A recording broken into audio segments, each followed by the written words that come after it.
మణిరత్నం సార్కు ఖచ్చితంగా illegal affair ఉండే ఉంటుంది. అంత హార్డ్ కిస్సింగ్ సీన్స్ ఉన్నప్పుడే అర్థం చేసుకోవాల్సింది. మణిరత్నం ఈ ఇల్లీగల్ అఫైర్ స్టోరీ ఏంటి? Have a look.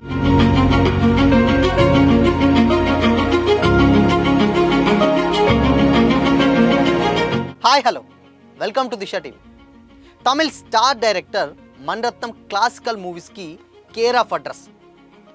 దళపతి, నాయకుడు, రోజా, బొంబాయి లాంటి బ్లాక్ బస్టర్ తీసినటువంటి మణిరత్నం గారు రీసెంట్ మూవీస్ మాత్రం ఆయన మార్క్ లేకుండా సాదా సీదాగా ఉన్నాయని అంటున్నారు సినీ లవర్స్. నవాబ్ కావచ్చు, PS1, PS2, తగ్ లైఫ్ 4 సినిమాలు కూడా థియేటర్స్లో సరిగ్గా రన్ కాలేదు. పైగా ఈ మూవీస్లో ఇల్లీగల్ అఫైర్ గురించి పెద్ద డ్రామా నడుస్తుంది. ఇక తగ్ లైఫ్ మూవీ చూశాక ఆ స్టోరీ చూసి డైజెస్ట్ చేసుకోలేని సినీ లవర్స్ నెట్టింటా వాడి వేడి చర్చకు దిగారు. అదేంటంటే, నాకు ఆ విషయం అర్థమైంది. మనీ సార్కు ఇల్లీగల్ అఫైర్ ఉందని నా అభిప్రాయం.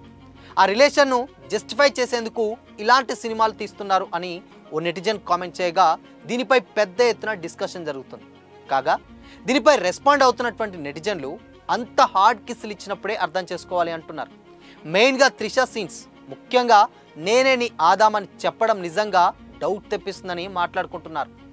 నాకు కూడా ఈ డౌట్ ముందే వచ్చిందని కొందరు కామెంట్ చేస్తుంటే, అంత గొప్ప పేరున్న వ్యక్తి గురించి ఇలాంటి ట్వీట్స్ వేసేందుకు బుద్ధి లేదా అని కూడా మరికొందరైతే ప్రశ్నిస్తున్నారు. కానీ ఇక్కడ వాస్తవానికి చూసుకుంటే డెఫినెట్గా మణిరత్నం గారి సీన్స్ ఏవైతే ఉన్నాయో అవి ఒక కల్ట్ సినిమాలుగా మిగిలిపోయిన బ్యాక్గ్రాఫ్ సినిమాలు. దళపతి కావచ్చు, నాయకుడు, అండ్ దాని తర్వాత అమృత, ఇలాంటి సినిమాలు చాలా చాలా ఎంగేజింగ్గా ఉండేది.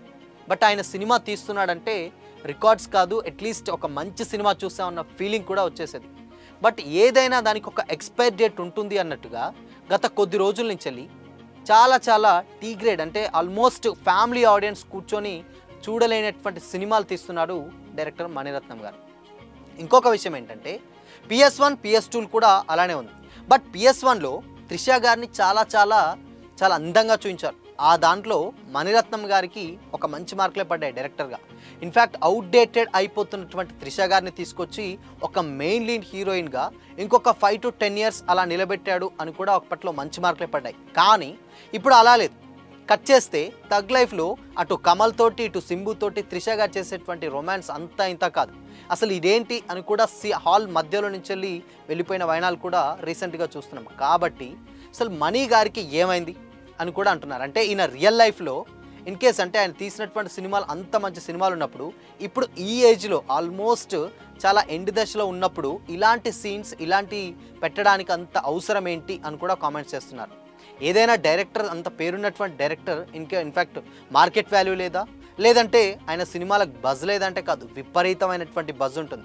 మణిరత్నం సినిమా వస్తుందంటే చాలు చాలామంది ఎలాంటి కాన్సెప్ట్తో వస్తున్నాడు, ఎలా తీయబోతున్నాడు, హీరోలు ఎవరు, హీరోయిన్లు ఎవరు అని కూడా చాలా ఈగర్గా వెయిట్ చేసి, ఇన్ఫ్యాక్ట్ ఎవ్వరూ లేకున్నా కానీ మణిరత్నంని చూసి థియేటర్కి వచ్చేటువంటి సందర్భాలు కూడా గతంలో లేకపోలేదు. కానీ ఇప్పుడు సీన్ మారింది.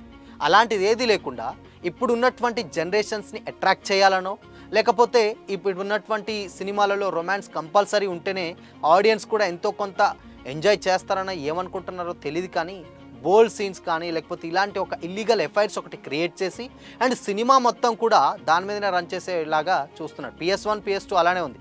ఐశ్వర్యరాయ్ గారి ఇల్లీగల్ ఎఫైర్ ఏదైతే ఉంటుందో అది కంప్లీట్గా సినిమా మొత్తాన్ని టర్న్ చేస్తుంది. నవాబ్ కూడా అంతే. సో ఇలాంటి సినిమాలు కూడా అన్నీ కూడా ఇల్లీగల్ అఫైర్స్ మీదనే నడుస్తున్నాయి. సో ఇదంతా చూసిన వాళ్ళు కూడా మణిరత్నం గారి లైఫ్లో రియల్గా ఏమన్నా ఇలాంటి ఇన్సిడెంట్స్ జరిగాయా, సో జరిగినాయి కాబట్టే ఇంతగానం ఇలాంటి సినిమాలను అలా ప్రమోట్ చేస్తూ తీస్తున్నాడా ఏంటన్న కామెంట్స్ కూడా చాలా గట్టిగానే వినిపిస్తున్నాయి. సో మొత్తంగా ఏంటంటే ఇక్కడ సినీ లవర్స్ అందరూ కూడా మణిరత్నం గారి నుంచి వచ్చేటువంటి సినిమాలని చాలా బాగా రిసీవ్ చేసుకుంటారు. బట్ అలాంటప్పుడు ఆ ఫ్యామిలీ ఆడియన్స్ని అందరినీ ఒకే దగ్గర కూర్చొని చూపించాల్సిన బాధ్యత మణిరత్నం గారి సినిమాలకు ఆయనకే ఉండాలి. బట్ ఆయనే ఇలాంటి సినిమాలు తీస్తే ఇక అప్కమింగ్ డైరెక్టర్స్కి ఏం నేర్పిస్తున్నారు?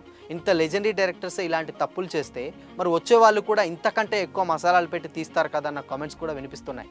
ఇన్ఫ్యాక్ట్ సుహాసిని గారు కూడా తెలిసిందే, మనకు ఆవిడ కూడా డెఫినెట్గా మణిరత్నం గారికి అంటే ఆవిడ మార్క్ డెఫినెట్గా ఎంతో కొంత కనిపిస్తూ ఉంటుంది.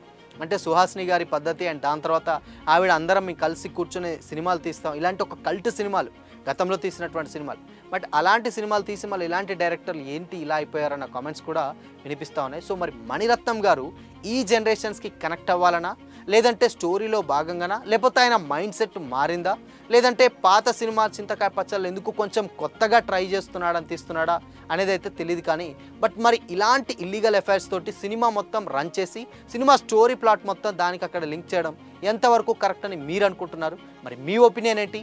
కామెంట్ చేసి చెప్పండి.